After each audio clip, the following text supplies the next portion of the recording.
নমস্কার বন্ধুরা, বাংলাদেশের বিশৃঙ্খলা পরিবেশের মধ্যে আর একটা আপডেট চলে এসেছে, যেখানে ওসমান হাদিবের মৃত্যুর পর আর একজন ছাত্রনেতা যিনি এনসিপিতে শ্রম নেতা ছিলেন, তার নাম মোতাবিল শিকদার, তাকেও গুলি করে হত্যা করা হয়েছে আননন গানম্যান। এখানেও ভারতের অ্যাঙ্গেল ঢুকিয়ে দেওয়ার চেষ্টা করছে এই বাংলাদেশিগুলো।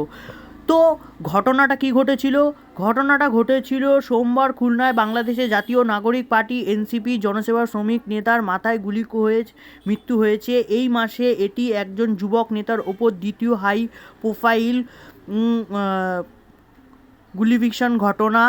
ছাত্র নেতা সাজিব হাসান হাদির হত্যার পর দেশ যখন হিংসা বিক্ষোভের মুখে পড়েছে তখন এই ঘটনা ঘটেছে। মানে এই দেখেই বোঝা যাচ্ছে বন্ধুরা যে বাংলাদেশের এই যে ইউনুস যে রয়েছে না, ইউনুস বাংলাদেশকে কোন দিকে যে নিয়ে যেতে চাইছে সেটা বোঝা যাচ্ছে না। কারণ 2026-এর ফেব্রুয়ারি মাসে বাংলাদেশে ইলেকশন রয়েছে। ইলেকশনের আগে ঠিক এক দেড় মাস আগের থেকেই এইসব কাণ্ড ইউনুস শুরু করেছে। আর এগুলোর তাপকা কার উপর লাগানো হচ্ছে? আইএস আমাদের রয়ের ওপর এবং আমাদের ইন্ডিয়ার ওপর লাগানোর চেষ্টা করা হচ্ছে।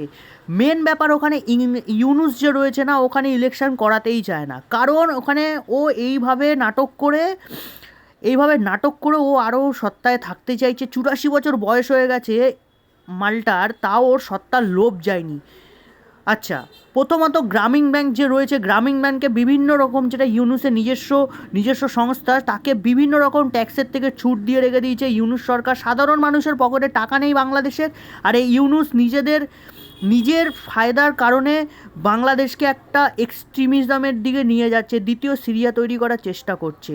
আচ্ছা, এখানে যেই ফেব্রুয়ারি মাস আসবে তার আগে ইনি বলবে যে বাংলাদেশের আইন শৃঙ্খলার ব্যবস্থা ভালো না, সেই কারণে আমরা আবার বাংলাদেশে এখন ইলেকশন করাবো না, বাংলাদেশে আবার 1.5-2 বছরের জন্য ইলেকশন টেলে দেওয়া হবে। এবং এর ফলে যে বিএনপি, আওয়ামী লীগ এবং বিভিন্ন যারা আদার্স পার্টি রয়েছে জামাত বাদে, তারা কিন্তু ইলেকশন থেকে বঞ্চিত হচ্ছে।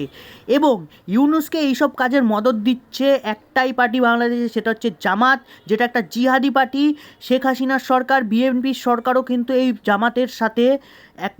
জামাতকে কিন্তু এক সময় ব্যান করা হয়েছিল। কিন্তু এই বিশৃঙ্খলা 2024 সালের 4 আগস্টে যখন শেখ হাসিনা ওখান থেকে পালিয়ে যায়, তখন কিন্তু এই ইউনুস সরকার এসে জামাতকে সবার আগে নিষেধাজ্ঞা থেকে উঠিয়ে দেয় এবং বিভিন্ন রকম আতঙ্কবাদী যারা ছিল তারা জেল থেকে ছেড়ে দেয়। এবং এইগুলো করে ইউনুস উস্কানি দিচ্ছে ভারতকে, যে ভারত যাতে একটা কোনো কঠোর পদক্ষেপ নিয়ে পুরো বাংলাদেশকে এক করে বাংলাদেশের খলিফা তৈরি হবে নিজে। কিন্তু সবথেকে বড় আপডেট হচ্ছে এটাই যে ইউনুস যেই পরিকল্পনাটা করছে ওটাতে কোনো মতে সাকসেস হচ্ছে না। কারণ ভারত একটা সর্বশক্তি সম্পন্ন, সুবুদ্ধি সম্পন্ন দেশ। আমাদের দেশে কোনো দিনও আমরা পাকিস্তান আর বাংলাদেশের মতন হুটফাট ডিসিশন নিই না, আমরা চারিদিক ভেবে কাজ করি।